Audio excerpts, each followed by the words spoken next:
Atje të dashur qytetarë, të nderuara media, jemi dëshmitar që shpërndarja e Kuvendit sot paraqet një akt të paprecedent i cili bën ndesh me rendin ton kushtetues dhe ne do t'i drejtohemi gjykatës kushtetuese për këtë. Nuk ka asnjë arsye sepse duhet të ndodhte një akt i tillë sot në mëngjes. Për një rrymë tuaj me kërkesën e qeverisë, sot në ora 14 ka qenë e ftuar një seancë parlamentare për shqyrtimin e marrëveshjeve ndërkombëtare me vlerë rreth 100 milion euro projekte në interes të qytetarëve. Ndër të tjera, ratifikimi i marrëveshjes së kredis, projekti i rrugës me shpejtësi të lartë Prishtinë-Mitrovic, marrëveshja e kredis për investime për projektin energjia diellore fotovoltaike në KEK, marrëveshja për rindërtim dhe zhvillim për projektin impianti për ujërat e zeza në Podujev, marrëveshja e kredis ndërmjet Republikës së Kosovës dhe Bankës Evropiane për rindërtim dhe zhvillim për projektin e eficiencës së energjisë në ndërtesa publike. Duhet ta bëjmë të qartë për qytetarët. Ne kemi qenë të vetëdijshëm që ka shumë palë e grupe të interesit, të cilave u ka penguar mbështetja e madhe qytetare për lëvizjen vetëvendosje dhe për kryeministrin Kurti. Gjithsesi, ne kemi bërë gjithë çfarë ka qenë në dorën tonë për të shmangur edhe një palë zgjedhje. Që nga certifikimi i rezultateve të fundit të procesit zgjedhor dhe menjëherë pas konstituimit të institucioneve, ashtu siç e kërkon rendi kushtetues, ne jemi marrë intensivisht me çështjen e zgjedhjes së presidentit. Duke qenë se për këtë proces nevojiten mbi 80 deputet, ne kemi nisur menjëherë takime me partitë opozitare për të gjetur një zgjidhje të përshtatshme, të përbashkët, e cila do të mundsonte zgjedhjen e presidentit me 80 votat e nevojshme të deputetëve. Lëvizja vetëvendosje përmes kryetarit të saj, kryeministrit të Republikës, ka zhvilluar disa takime radhazi me secilin prej kryetarëve të dy subjekteve më të mëdha opozitare, të PDK-s dhe të LDK-s. Komunikimet kanë vazhduar pa ndërprerje. Ne kemi konsideruar se rezultati zgjedhor ishte i qartë dhe se nuk ishte e as sot nuk ka asnjë arsye që vendi të shkojë në zgjedhje të reja. PDK-ja insistonte se posti i presidentit u takon atyre, ndonse kishin vetëm 22 vota në kuvend. Kur u pyetën për emrin e kandidatit, kanë refuzuar që ta bëjnë publik, duke kërkuar një nënshkrim blanko për një emër të cilin do ta vendosnin më vonë. Nga ana tjetër, edhe PDK edhe LDK kanë refuzuar të propozojnë një kandidat të tyre, edhe pse lëvizja vetëvendosje u ka ofruar të dyja nënshkrimet e mjaftueshme për kandidim. Edhe presidentja Osmani nuk i pranoi nënshkrimet e lëvizjes vetëvendosje, duke kërkuar që kandidatura e saj të ndodhte vetëm me garantim të rezultatit dhe votave të gjithë deputetëve tonë. Po ashtu, opozita nuk pranoi as opsionin e ndryshimeve kushtetuese për çështjen e zgjedhjes së presidentit drejt për drejt nga qytetarët. Pra, si do të mund të arrinim një zgjidhje kur opozita as nuk propozoi kandidat, as nuk qëndroi në sallë, as nuk votoi për asnjë kandidat dhe as nuk e konsideroi mundësinë e ndryshimit të kushtetutës për të gjetur zgjedhje dhe që presidenti të zgjidhej drejt për drejt nga qytetarët. E gjendur në këto rrethana, përballë një bllokimi të plotë nga faktorët politik, me qëllim që të shmangin zgjedhjet e reja, lëvizja vetëvendosje vendosi sikurse jeni në njohuri që të propozoj kandidatin e saj për president, zotin Blau Konjufca. Dhe edhe pas propozimit të zotit Konjufca, ne lam hapësirë për diskutim me opozitën dhe ofrua mundësinë që edhe ata të ofronin kandidatin e tyre, duke ju përsëritur gatishmërinë tonë për t'ju dhënë nënshkrimet e nevojshme. Përgjigjja e opozitës në vazhdimsi ishte jo. Asnjë propozim, asnjë emër, asnjë pranim të ofertës për nënshkrim, asgjë tjetër, vetëm jo. Lëvizja vetëvendosje, në përputhje me rezultatin e saj zgjedhor, në vazhdimsi i ka ofruar alternativat për shmangje të zgjedhjeve, por natyrisht kjo është bërë e vështirë kur jemi përballur vazhdimisht me jo dhe asnjë propozim konkret. Është vërtet që lëvizja vetëvendosje i ka 51.1%, por sikurse e dim të gjithë, çështja e presidentit është thethë e qartë. Në këto rrethana, barikadimi me jon absolute është i padrejtë, i gabueshëm, i dëmshëm dhe mbi të gjitha godet interesin e qytetarëve. Më lejoni që për çështjet juridike në lidhje me dekretin e sotëm, t'ia kaloj fjalën kolegut tim, deputetit Adnan Beslimi. Faleminderit shumë kryetarin Azat, si përshëndetje për gjithë përfaqësuesit e mediave.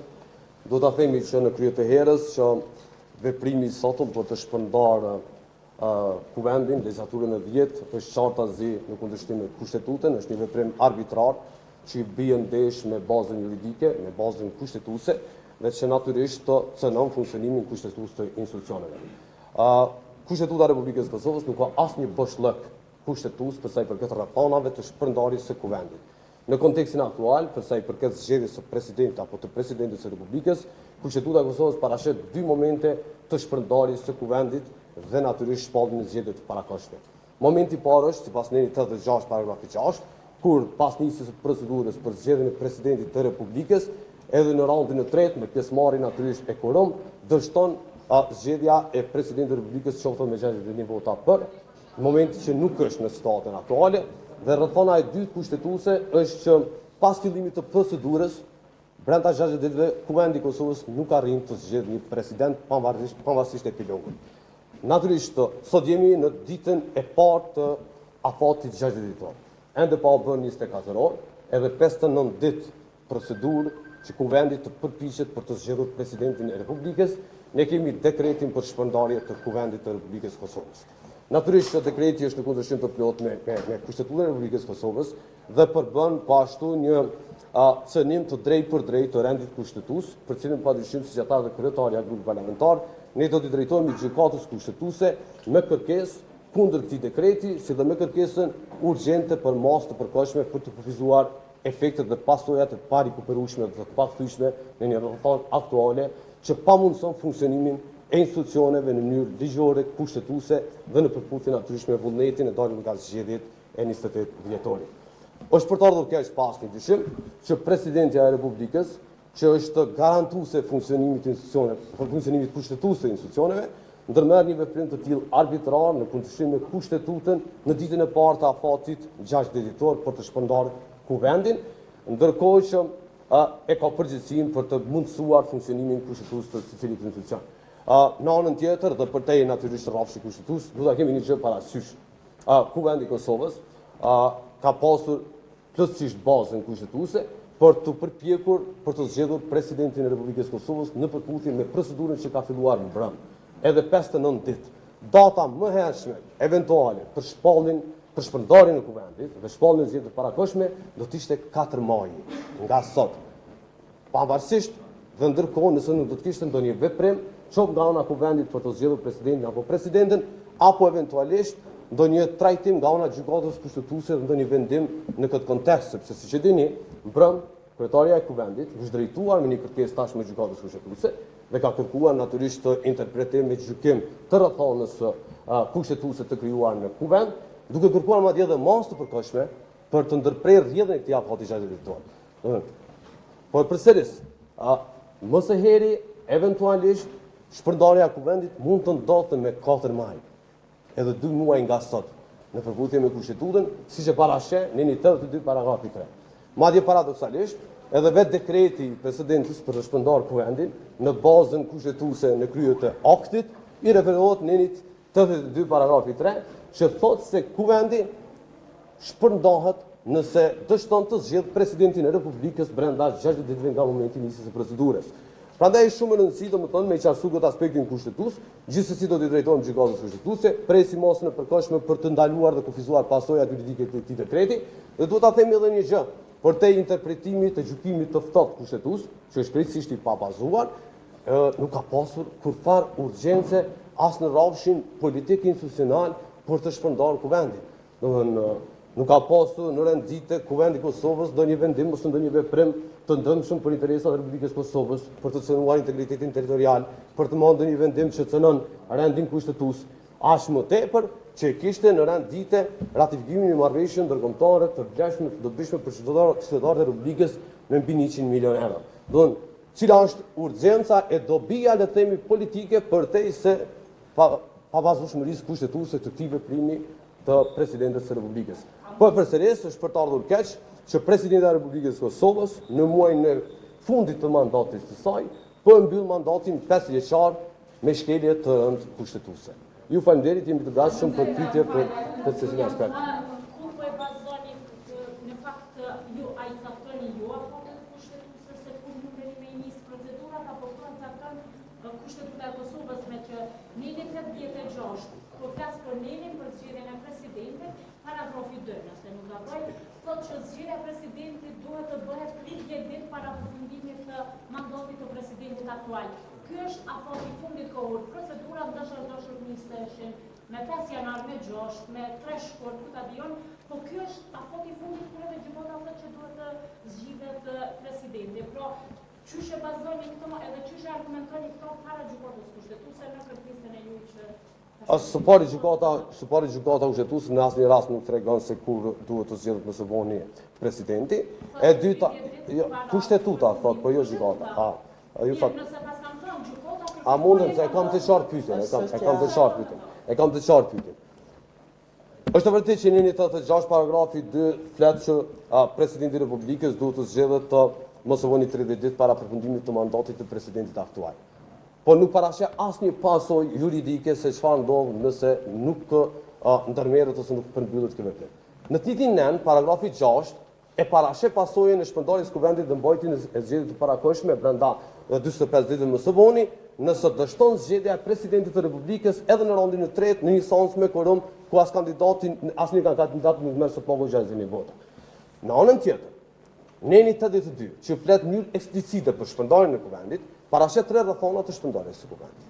Dhe kushtetutë të bërësi e ka pasur të qartë dhe nuk ka lënë asnjë le të themi hapësirë bllokuese në këtë funksion. Dhe s'ka pasur prandaj po them që asnjë urgjencë. Edhe përsëris, edhe neni 82, paragrafi 3 e ka parapar mekanizmin debllokues nëse pas nisjes së procedurës, përveç se për shkak të quorumit apo çfarë do arsye tjetër, kuvendi dështon ta zgjedh presidentin dhe shpërndahet kuvendi, vendi shkon në zgjedhjen e afatin pastaj kushtetues. Dhe për ta përmbyllur natyrisht. Madje neni 82 paraqet edhe një rrethon tjetër në rast se ka eventualisht vullnet politik. Kuvendi mund ta shpërndajë veten në 2 të tretën. Prandaj, ne jemi brenda afatit kushtetues, cili ka filluar brenda dhe procedura nis në momentin kur dorëzohen së paku 2 kandidatura me së paku 30 nënshkrime mbështese të deputetëve dhe procedohen në kuvend. Një gjë e tillë ka ndodhur brenda se dita e parë, sot është dita e parë e këtij afati kushtetues, madje ende janë bërë 24 orë dhe është dashur të pritet data 4 maj për të parë se çfarë epilogu po jep kuvendi i Kosovës për pasuesit të popullit të zgjedhur në mënyrë të drejtë për drejtë në zgjedhjet parlamentare të 20 vjeçare.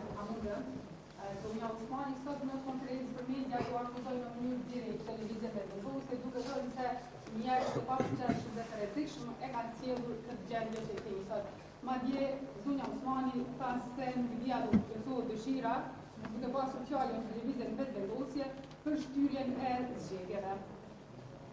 Zonja Osmani, e cila aktualisht vazhdon të jetë presidente e Republikës së Kosovës, ka obligim institucional, kushtetues, personal të tregoj me emra dhe mbiemra kush janë këta njerëz të papërgjithshëm. Dhe mbi gjitha, nëse janë njerëz të rrezikshëm, jo vetëm se duhet ta bëj të qartë për qytetarët, por edhe është mirë të tregoj, nëse ka qenë në njëri të këtyre planeve, çfarë ka ndërmarrë ajo si presidente që t'i pengoj këto plane të rrezikshme. Është obligimi i saj dhe është përkeqësardhje të dëgjohet një deklaratë e tillë.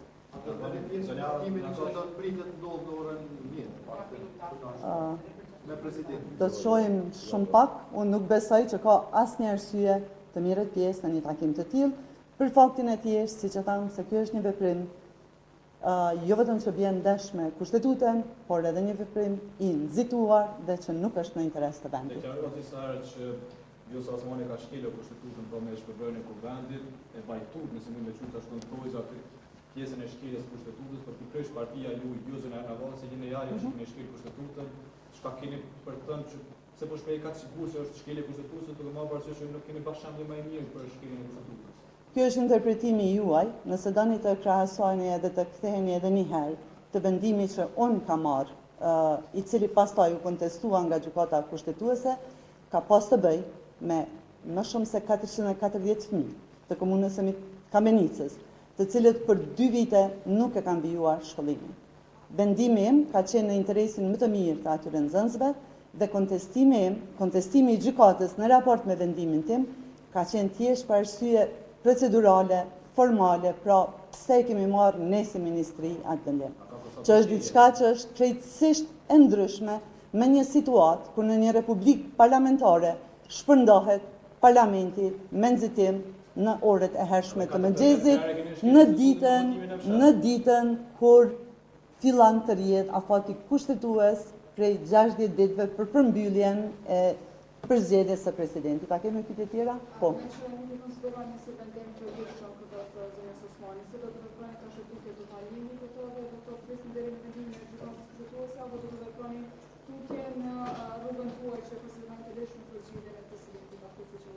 Çdo vendim dhe veprim i lëvizjes vetëvendosje ka qenë gjithmonë i mirë menduar dhe në interes të vendit. Në këtë drejtim, sikurse e bëm të qartë, ne do t'i drejtohemi gjykatës kushtetuese dhe po ashtu do të kërkojmë masë parandaluese. Presim dhe bëjmë thirrje që të trajtohet me prioritet për shkak të rëndësisë së kërkesës. Për më shumë, sikurse e përmendi edhe deputeti Rustemi, ne edhe mbrëm, kryetarja e kuvendit i është drejtuar me shkresë gjykatës kushtetuese dhe ne kemi pritur që së paku të kemi një përgjigje në raport me kërkesën e mbrëmshme. Po?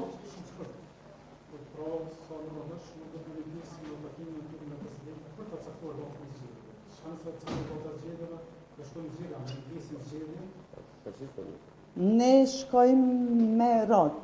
Si që përmenda, kemi bërë gjithë çka është në dorën tonë për shmangjen e zgjedhjeve të parakoshme. Kemi filluar, sipas rregullores, sipas normativës në fuqi, procedurat për zgjedhjen e presidentit të vendit. Kryetarja e Parlamentit mbrëm, kur u konstatua se janë vetëm 66 deputet në sallë dhe nuk ka korum për të vazhduar seancën, e njoftoj që do të vazhdohet me seancë kur do që të krijon kushtet. Kështu që rendi i gjërave është që pas drejtimit nga ana e jonë në gjykatën kushtetuese të presim përgjigjen dhe pastaj të vazhdohet me veprimet tutje. Ju e dini që vendimi kushtetuesës nuk mund t'i pengoj procese të tjera, vetëm nëse vendosen pas e përkohshme. Në rast se nuk vendosen pas e përkohshme, cilat do të jenë veprimet e vendosura? Po përsëris do të thonë shpërndarja po vendit është në mënyrë arbitrare, është përmbysje e rëndit kushtetues. Nuk është çfarë do shkelje, nuk është vlerësim i një akti të një vendimi të ministrit, madje as të një projekt ligje të ligji se na qenë ka në shpërfutje me kushtetues. Është përmbysje e vullnetit të qytetarëve. Është pezullim i funksionimit të normal të institucioneve. Këtë nuk mund ta bëjë domethënë askush, e as më tepër një president i Republikës që ka për përgjegjësi të kundërtën, të garantoj funksionimin kushtetues të institucioneve. Prandaj domethënë, ne do t'i drejtohemi gjykatës kushtetuese. Jemi të bindur që shpërndarja dhe dekreti është në kundërshtim të plotë, në mënyrë flagrante me Kushtetutën e Republikës Kosovës, nuk është e bazuar në asnjë dispozitë kushtetuese, nuk parashihet një veprim i tillë dhe çdo veprim që rrjedh si rrjedhoi e këtij dekreti, qoftë të takimi sotëm me partitë politike për datën e zgjedhjeve e vendimi eventual për datën e zgjedhjeve janë po ashtu në kundërshtim me Kushtetutën. Se ky dekreti provon natyrisht vendime edhe veprime po ashtu në kundërshtim me Kushtetutën. Kësaj masa e përkohshme është domosdoshmëri, sepse nuk i paragjykojmë dot, por po e arsyetoj pse është domosdoshmëri. Sepse pasojat dhe dëmet janë të parikuperueshme. Masa e përkohshme e ka kuptimin e garantimit që nuk prodhohen pasoja të pakthyeshme. Kjo është një nga ato rrethonat do të thonë në krye të listës që pasojat janë kryesisht të pakthyeshme. Domethënë shpërndarja e kuvendit, ndërprerja e mandatit të deputetëve të zgjedhur në mënyrë të drejtë për drejtë të lirë nga qytetarët me drejt vote. Pamundësimi i funksionimit të institucioneve, pamundësimi i marrjes së vendimeve nga ana e kuvendit, e kufizimi i qevesa duke cënuar të drejtat të qeverisë për të proceduar projekt ligje e për të ratifikuar marrëveshje e për të marrë vendime. Domethënë cënon edhe drejtat e vetë deputetit. Prandaj këto pasojat të pakthyeshme dhe gjykata domosdoshmërisht janë krejt arsyet, krejt kushtet, krejt elementet për të marrë masën e përkohshme dhe për ta trajtuar dekretin në përputhje me kushtetutën dhe për të marrë një vendim meritor për këtë çështje. Pastaj, mbi bazën e gjykimit, do të vim këtu do të diskutojmë për hapa të mëtutjeshëm. Po e përsëris, mos e hershmi kur do të mund të shpërndahej kuvendi është 4 maji. Ndërkohë që presidentja Osmani e përfundon mandatin me 5 prill. Shpërndarja eventuale e kuvendit dhe caktimi i datës së zgjedhjeve do t'i takonte ushtruesës së detyrës së presidentit të Republikës. Kjo është rruga institucionale dhe kushtetuese. Nuk ka rrugë tjetër. Lutem zotëri them, nëse s'ka masë përkohshme, cilat do të jenë veprimet e vetëvendosjes këtë rast? Sepse nëse kemi të garantuar që masa do të vendosë. Unë nuk mund ta paragjykoj veprimin e gjykatës. Profesionalisht jam i bindur që do të ketë masë përkohshme sepse jam i bindur për pasojat e parikuperueshme. Do të ishte nonsens. Po nuk e paragjykoj dot. Ne do të dërgojmë kërkesën e gjykatës kushtetuese në raport me dekretin, me kërkesën për masë urgjente të sigurisë dhe pastaj të presim vendimin e gjykatës. Po një gjë po e them. Nuk mund të kaloj lehtë pesullimi i institucioneve e institucionit më të lartë, siç është kuvendi i Kosovës. Nuk mund të kaloj kaq lehtë. Jam i bindur që nuk është një çështje krejt teknike procedurale me asnjë referencë. Po them është veprimi i pashembullt, i paprecedent në këto vite pavarësie në përputhje me këtë kushtetutë.